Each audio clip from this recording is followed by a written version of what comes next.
हमारे साथ इस वक्त तमाम दर्शक भी मौजूद हैं और आपने अभी तक जितनी बातें कही हैं, बहुत सारे लोगों के मन में सवाल है। जी, आप क्या कहना चाहते हैं?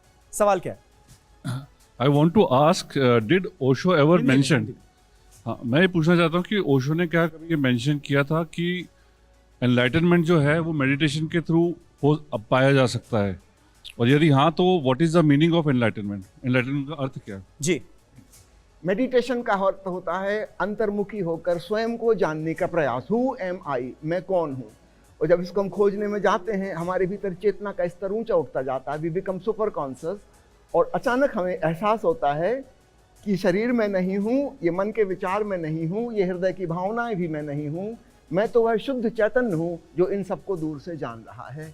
तो ध्यान में यह घटना घटती है जिसको हम कहते हैं आत्मज्ञान। स्वयं के होने का, अपने वास्तविक स्वरूप का एहसास होता है, उसी का नाम एनलाइटनमेंट है। इसके पहले हम अंधेरे में थे, एक प्रकार की मोह निद्रा में थे। मैं समझ रहा था कि मैं शरीर हूँ, मैं मन हूँ, मैं डॉक्टर हूँ, मैं व्यापारी हूँ, मैं ये हूँ, मैं वो हूँ। अचानक पता चलता है वो सब ऊपर ऊपर की बातें हैं, वास्तव में मैं केवल चैतन्य हूँ। ठीक है, ध्यान से आत्मज्ञान संभव है, पॉसिबल है, ये आप कह रहे हैं। जी, मेरा क्वेश्चन है कि क्या ओशो के कोई वो थे गुरु जिन्हें वो बहुत ज़्यादा मानते थे, जो वर्ड है मेडिटेशन, वो उनके पास कहाँ से आया? मतलब कुछ फैमिली से चला हुआ था या कुछ ऐसा? नहीं, ओशो के पास जो ध्यान का रहस्य खुला वो अचानक हुआ, ऑल ऑफ सडन। वो कहीं से आया नहीं था, उनके कोई गुरु नहीं थे, उन्होंने किसी से सीखा नहीं था।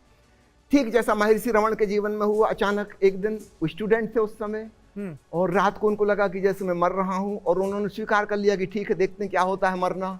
मरे तो नहीं, घंटा भर गहरे ध्यान में डूब गए, और अचानक पता चल गया अपने अमृत चैतन्य का, आत्मज्ञान हो गया। ऐसा ही कुछ मेहर बाबा को हुआ, वो भी कॉलेज के स्टूडेंट थे।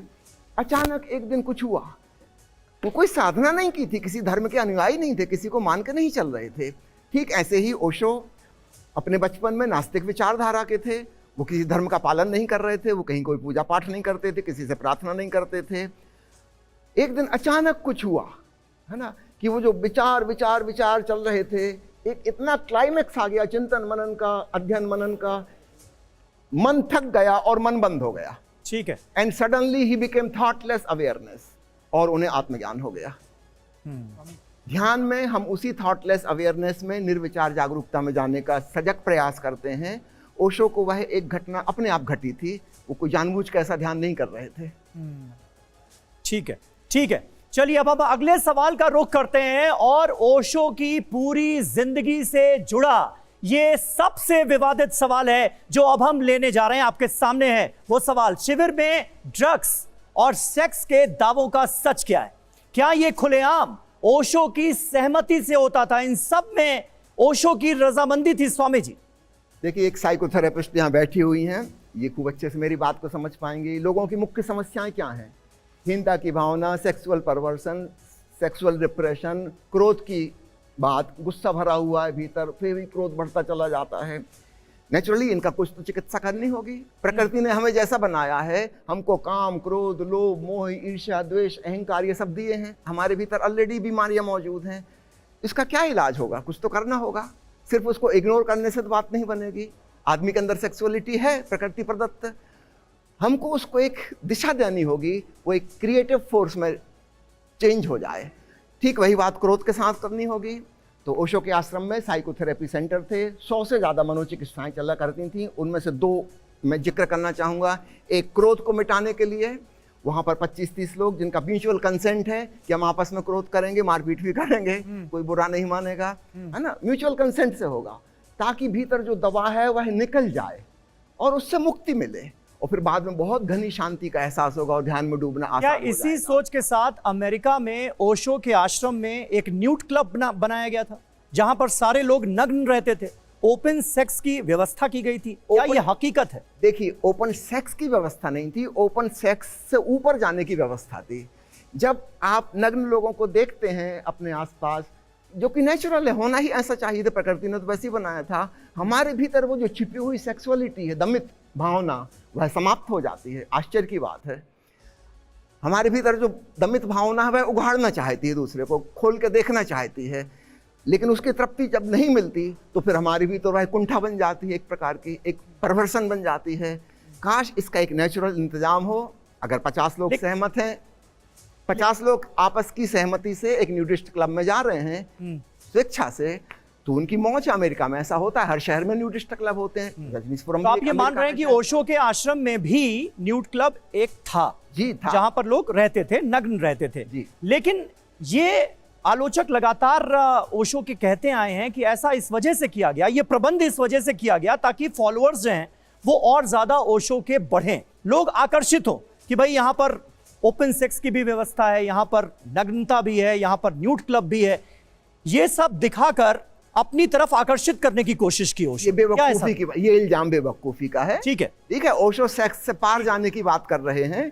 भारत में भी यह किया गया था कभी, जब खजुराहो के और कोणार्क के मंदिर बने थे। हाँ। तो मंदिर में सब तरफ नग्न मूर्तियां मैथुन करती हुई, वहां बैठ के साधक ध्यान करे, उसके भीतर वासना जागेगी, उस पर ध्यान करना है, होश साधना है, और एक क्षण आएगा वह वासना के पार चला जाएगा, तब भीतर मंदिर में प्रवेश करेगा, उसके पहले मंदिर में प्रवेश नहीं हो सकता। ठीक है। इस तर्क को आलोचक कैसे देखते हैं? जी, आप कुछ कहना चाह रहे थे, जल्दी से। स्वामी जी, किताब की अगर मैं बात करूं तो संभोग से समाधि जो किताब है, बहुत ही ज़्यादा उनका विरोध किया गया है उस किताब का, कि ये जो किताब है ये बच्चे भी नहीं पढ़ सकते। एंड हर जगह उन्होंने सेक्सुअलिटी की बात किया है, हर जगह उन्होंने कामुकता की बात किया है। उनका भी कहना था कि परमात्मा की तरफ मेरी चाहत और कामुकता की तरफ मेरा झुकाव है। तो हर जगह वो सेक्सुअलिटी को बड़ा फोकस करते हैं और उनको सेक्सुअल गुरु भी कहा जाता है ओशो को। तो इसके बारे में आप क्या कहना चाहते हैं? देखिए, मैं मेडिकल कॉलेज का डॉक्टर हूँ। मेडिकल किताब की टेक्स्ट बुक में सब प्रकार के रोगों का वर्णन होगा, तो एक सेक्स रिलेटेड डिसीज का भी एक चैप्टर होगा कि नहीं होगा? ठीक है। अगर ओशो पूरे जीवन को कवर कर रहे हैं, he is not ignoring anything. 650 किताब में सिर्फ एक किताब है संभोग से समाधि की ओर, हाईलाइट कहाँ कर रहे हैं भाई? 650 में से एक तो रखना ही पड़ेगा, इतना तो उसको महत्व देना ही पड़ेगा। अगर मेडिकल कॉलेज की किताबों से सेक्स संबंधी बीमारी हटा दी जाए सब, क्या ये उचित होगा? फिर उसका ट्रीटमेंट कैसे होगा?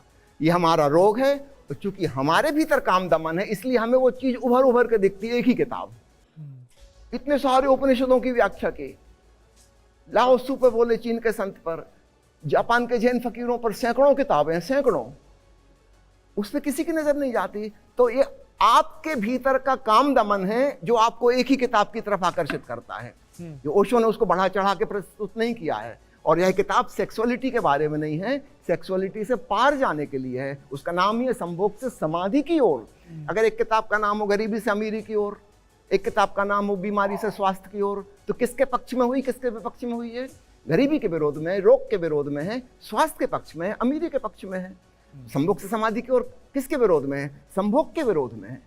अगर ओशो के कहे प्रयोग से आदमी गुजरे, होश पूर्वक सेक्स में डूबे, धीरे धीरे वह पाएगा उसकी सेक्स की वासना खत्म हो गई और भीतर से एक दूसरी भावदशा निर्मित हो गई, वह ध्यान में डूब गया।